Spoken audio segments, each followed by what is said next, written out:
Yeah. So is it debate or? Because I usually go for my this intent, I one. think it's good to have intent. I like to meet people I can talk with. Yeah, I've my known man, Dawah now for a while. Mashallah, I really respect and love it's nice guy. because I think his intent is always good, and that's what I value. Yeah, that's So good. we have good discussions, and I like to get those with people wherever I can. Occasionally I've fallen out with Muslims because there's one guy I won't mention who suddenly we hit a hot spot. And I didn't like that. Maybe I was being too presumptive. But I don't Sometimes like we it get spirited, right? Speakers call, everyone goes crazy. Yeah, I mean, not good. And I've got a kind of clear line between when we're talking about physics and objects. It's very different to me from when we're talking. Thank you. Are you sure? Between when we're talking about ethics and teleology and this stuff and metaphysics. That's what I'm interested in. I don't care much talking about 1,500 year ago books and arguing about the small print on these texts. My position is I'm a universalist, so I think all religions have got something good going for them, but they're not all accurate. Yeah? Okay. The core teachings are often very, very similar and cool, but I expect corruption and problems and misunderstanding in the branches. I don't take that to be a major criticism of the religion. And I assume that the practice is more important than the theory. Okay. As well. Yeah. And I think the practice in Islam, as far as I can see around here, often is very good and very diligent. But it has its problems like It every has its system, problems, of course. But I mean, it's impressive. I think whole chunks of the theory are highly problematic. Some of it's really cool, some is problematic. So that's where I'm coming from. Yeah, so again, if I can understand your standard, are you English? Yeah. Where were you like raised and everything? London? Yeah. London, okay. So usually technically people come forth with ideas and standards they don't even dare to question. Yeah. It's just assumed. So they measure the world by these standards. So if you're really to be critical, you have to be critical first and foremost to what your stand is.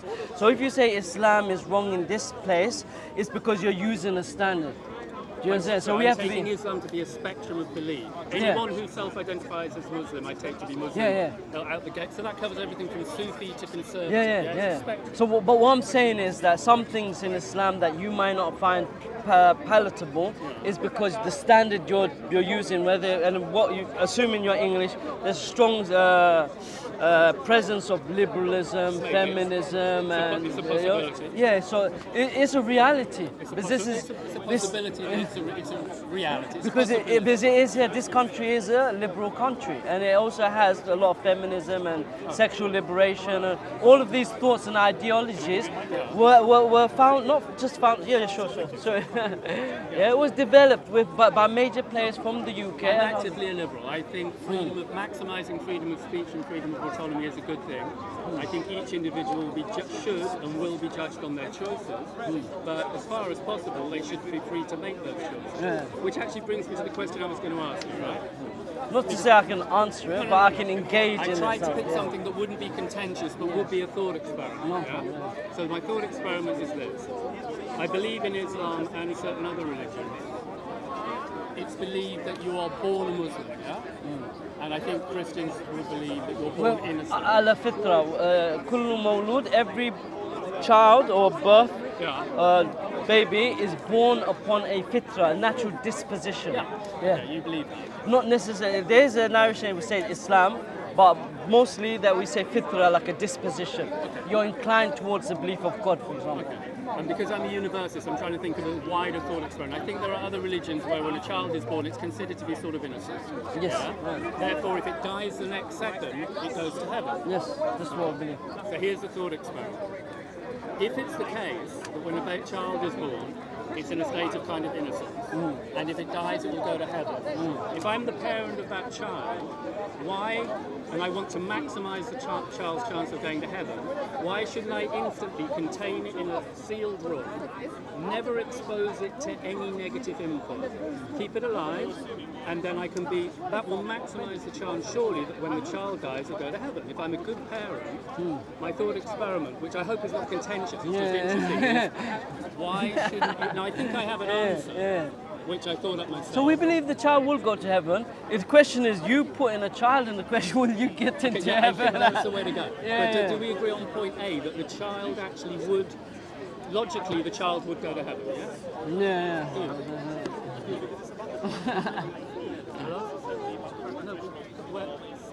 What are we going to do? We have to, let's pick up our audio, sorry, let it go on, let's continue. Okay. Go on. we may or we may not. If you listen, you might find out. So if we can agree on point A, that logically the child will go to heaven. Yeah. Yes, I think Theologically as well. Yes, theologically. Then I think your instinct is quite right. The problem lies with the choice B. The parent, however, may be committing a sin. Yes. Okay, that's interesting. I could almost stop there. I think we had a good chat. We didn't fall out. We did. We did nothing contentious, and then we could come back and do something more. Or we could explore the consequences of that a little bit if you like. Yeah, okay, let me ask you a question as well. Okay. But it's not a debate. I may not know something. I'm happy to say I don't know. Me too. And this is what the difference is between debate and discussion. And the people here tend to debate. They interrupt, they shout over each other, and then they say, "I won the discussion because you don't know." Not because. I noticed you didn't do that. Yeah, this isn't. Yeah. Okay. So I'm happy you're saying I don't know, and I'm happy with someone here. And I say this all the time, saying they don't know. Good. This or not, don't know. Okay, so you as a humanist, in terms of a creator, do you believe a creator created you? Not in the sense that you do, but I could rewire it so it's in a very abstract and mystical way, maybe yes. But I don't believe in the supernatural. But I may be wrong. I think it's highly unlikely I live in a But okay, let's move this to a very sterile language. Yeah. Okay. So leave supernatural. Do you believe something caused the universe to exist? Not necessarily. We're straight in the deep end. I know. This Okay, is are we going straight into the contingency argument? No. I'm not going to go to any. Go there. That's what No.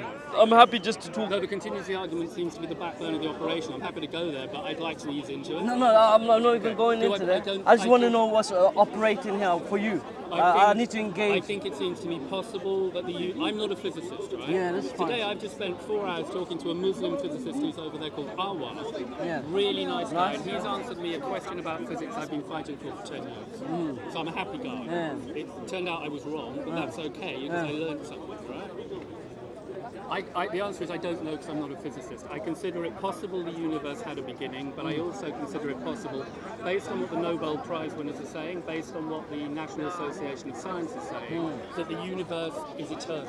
In other words, infinite in time. Yeah. So what is steady state model, inflation, big crunch, and there's a series of models which entertain the possibility that matter and energy were always here. Yeah? So I'm using modal logic, and I'm going, I'll see how the universe works if it's like that. And when it's about the matter and the energy, I'm not talking about God. God is eternal, that's not the matter. I mean the stuff that we're made of. I'll use modal logic. So for you, sorry to interrupt you. Forgive me. So it's always been there. That's what you believe at the moment. It's always been there. I believe it's possible. It's possible. Okay. Okay. So But I want to talk to you. Well, that is my view. I look at everything probabilistically. I think there's very few certainties. So when you said, I don't know is a good answer, that's right, I don't know. Where's your probability? So I understand your possibility. Now moving to your probability. To me, I think it now feels increasingly likely. So I'm now about 60% it was eternal in time. Based on? Based on kind of the law of elimination. It seems to me there's 4 options here. There's the idea that there was nothing, then there was something. And there's also the issue of order and chaos. Yeah? And we make assumptions. So the options are either in the beginning there was something which was chaotic, there was always something chaotic, or there was always something ordered. Or there was always ordered nothing, or there was always chaotic nothing. Ordered chaos and chaotic nothing are the same thing. Yeah? So that leaves 3 options. Either there was nothing, or there was ordered chaos, or there was ordered stuff, by which I mean matter and energy always, or there was chaotic stuff. Those seem to be the only 3 options. So can we look at that in application? So when you look at all of this, essentially you think all of this beauty, sophistication, even abstract things such as love, mercy, compassion, are all side effects of chaos? No, I don't. That's my point. I'm using elimination. But modally, let's model all 3 of those possible universes. Yeah.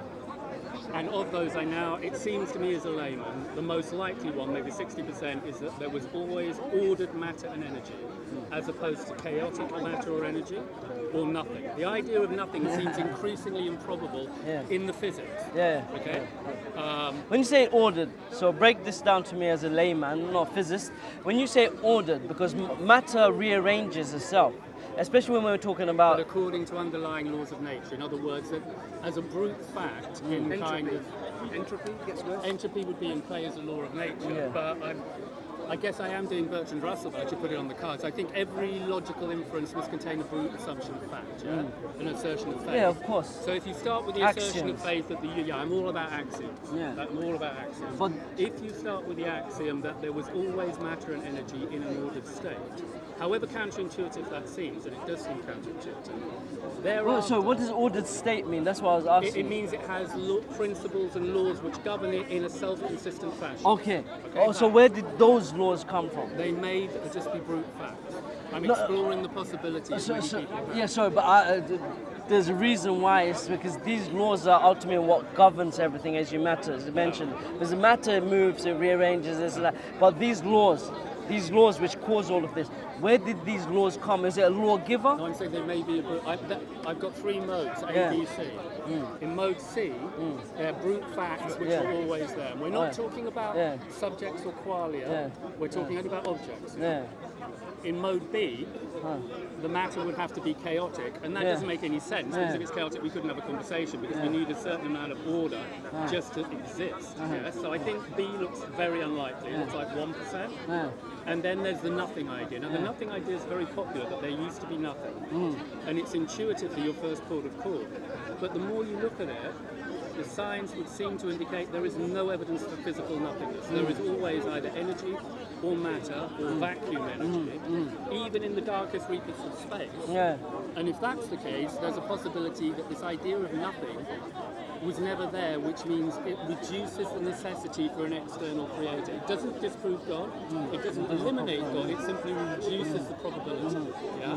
So I'm looking at it that So way. you're looking at 60-40 at the I'm moment. going about 60-40, and even if it's the 40, even if it's my 60 vulture, that doesn't eliminate the possibility of God, but it means you've got to recontextualize what we're talking about. So how do you live as someone who's agnostic? Let's say, for example, when you take away meaning and purpose, this is my question to you, I suppose, yeah? I don't know, maybe if we just ask short questions to each other. The whole concept of,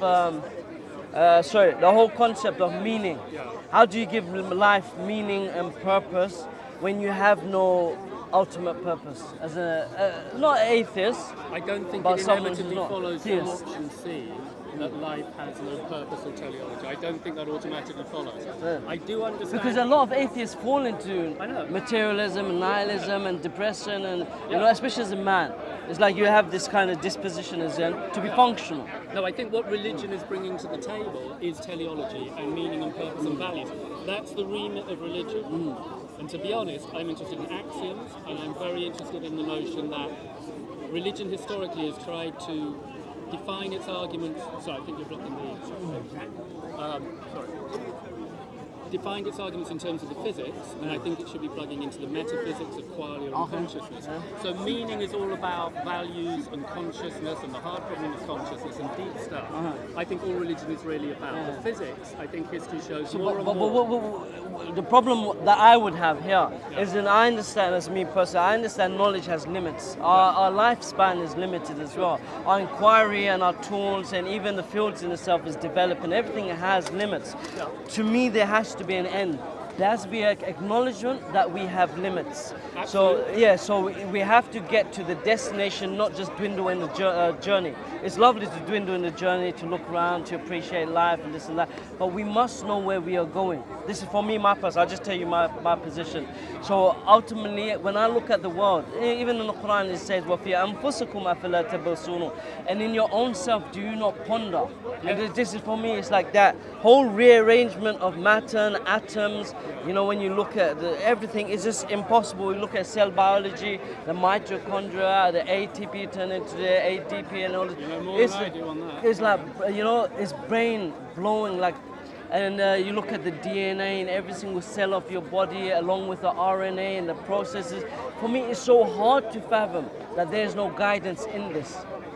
So this is where I stand, and I know that there's a limit to my knowledge. Right, I know there's a development in all sciences, and I also appreciate that sciences, it can take us in a not just science itself, I mean every science knowledge that we have, it can take us in a direction for many years, and it can also be turned to be wrong, like a geocentric universe or, we've had many different models. The problem is, how does one create a view of the world, the physical world, which is objective and honest as possible, and synthesize it with a teleological and ethical model of the world? So then I suppose here you apply all your knowledge, whether it's mathematics, logic, and and this is very basic. So we have to limit it down to what we know. Let's say that there is a personal God. So we got Judaism. Look, if, for example, there's a concept of disorder, if the universe had more than two lords, and this is what the Quran says, two gods, two gods, لَفَسَدَتَا, it would have been destroyed. It's like you go to any organization, you don't have two bosses, and there's a reason for that. It's because one will differs from another will, and when two wills collide, then there's chaos. And this is the argument that we have, even in Greek philosophy, which I'm not a fan of. I'm a monist, a monotheist. Okay. Like you. I agree. It seems the universe should reconcile to one axiom, and I want to hunt axiom. Yeah, the rule of many is bad. Let there be one. This is even what the Greeks used to say. However, I don't have a problem with the Trinity the way you make it, for example, but we don't need to go there. You're going to open up a new box. Another time. So the Trinity is just constantly banged on about. To me, it's fairly easy, but what the hell? So let's try to get as much as we can in this last few minutes, because the other guy's been waiting for a while. You know, the other guy that came with the camera. So my position is that knowledge has all has limits. Our knowledge, communal knowledge, even in the fields, every single field is developing, and every field relies on another field. You know, it's all network. And I acknowledge that this shortcoming will never allow us to get into total confidence with probability, for us to have that scientific certainty. Yeah, sure. To have that scientific certainty. But this is where I take... I'm not claiming certainty. I'm saying the reality. No, I say scientific. I say scientific. Is that we're actually deeply uncertain. Yeah. What surprises me... Sorry, do you need to... No, it wasn't this one. It was another guy.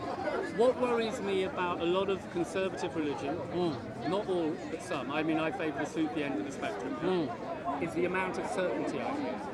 It's not the ideas that I hear, it's when I hear people going, I'm 100% sure. The minute I hear somebody going, oh, I'm 100% sure of this or that, I start to wonder about how honest they're being with themselves and how objective they're being. Because they seem to be knocking out the necessity.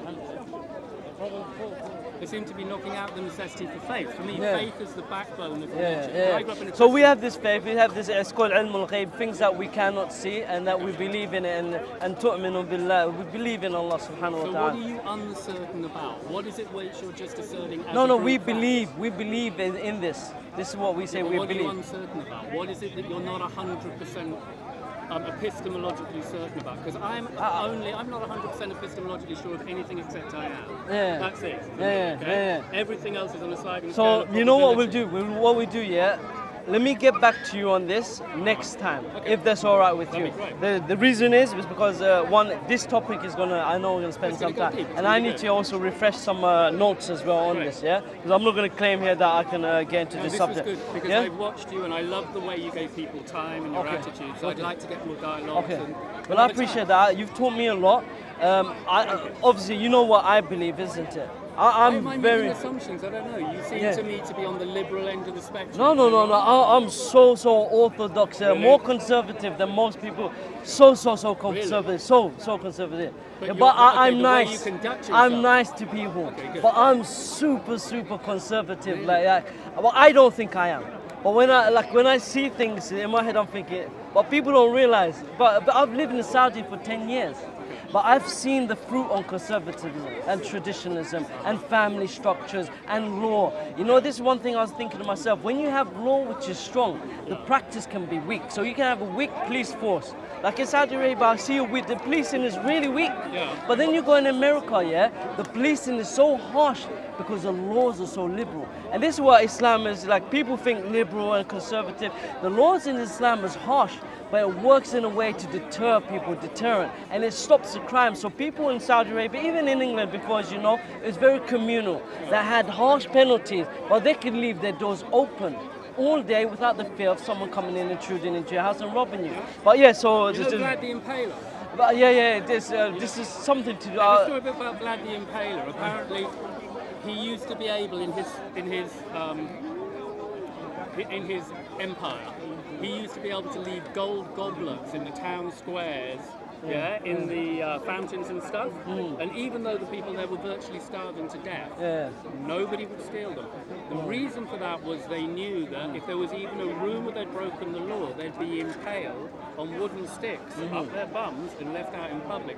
He kept an excellent state of law, but I'm of the opinion he may have gone a bit too far. But this is it. This is different from someone who is given a, how can you say, like a ajr, like a reward in the hereafter. There's a video clip of a Sudanese man who is a Bedouin.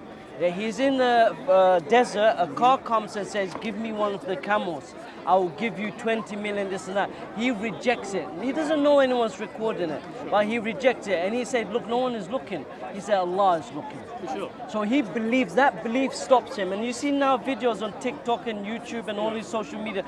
People are leaving their phones in these Emirati countries, which are very strict in the application of Sharia to a certain degree. They will leave their phone in their car, they go gym and they come back and the phone is still there. So, which is good. My question to you though is how far is too far?